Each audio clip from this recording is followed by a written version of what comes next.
Good morning and welcome to your Farm and Home Show. My name is Joanna and this morning we're visiting with Dr. Edwin Ritchey. He's with the University of Kentucky, soil scientist there. People call, and I think sometimes even though soil is one of those basic things that we need to grow our yards and our field crops, sometimes it's still a mystery for some people. Very true, very true. So to the basic form, soil is a mixture of ground up rock and soil organic matter. So the rock is minerals that have been ground over time by freezing and thawing and heating and cooling, just natural rubbing together. And that's where our primary nutrients come from, the phosphorus, the potassium, all those type of mineral nutrients that we need to grow plants. And then the organic matter, leaves that fall, grass clippings, they break down to form organic matter, and that's the glue that holds the materials together. So between the minerals and the organic matter, that's our basic form of soil.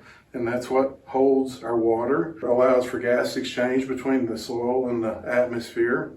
And that's where the other nutrients are held that aren't in that form from the broken down rocks. A lot of people say, oh, clay is bad. Well, too much of anything is usually not a good thing. So our soil is made up of, and these are particle sizes, so those minerals that broke down, we have 3 different sizes.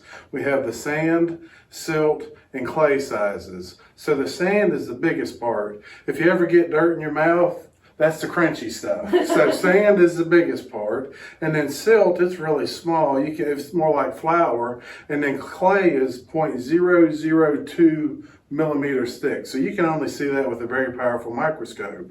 So they all have their places and they do different things. The sand helps lead to drainage. If you have too much, you're excessively drained. If you don't have enough, then potentially you don't have any drainage. If you have too much clay, a lot of people say, oh, I have clay soil. Well, they probably just have too much clay soil, so it doesn't drain well and water stands. So ideally, you want a mixture of the sand, silt, and clay. And typically, most of the soils in Kentucky are a silt loam. So they have about 60 to 70% silt, and then a small part of sand, and then a little bit of clay. So they all have each individual parts that help contribute to, what we expect the soil to do. And a lot of times when people will say, well, this is the soil I have, but there are ways that we can improve our soil. Yes. Well, just like your mother or grandmother told you, an ounce of prevention is worth a pound of cure. Mm-hmm. So if you can do things to protect the soil that you have, that's the best thing. But if you move into a newly developed house in a subdivision, they're not always most friendly to our soil environment. Mm-hmm. They come in with big equipment, they'll scrape off the topsoil, and while they're doing that, they're compacting it, and then they come back and put some topsoil back. Well, that's better than not putting any topsoil back, but not as good as it was before it was disturbed.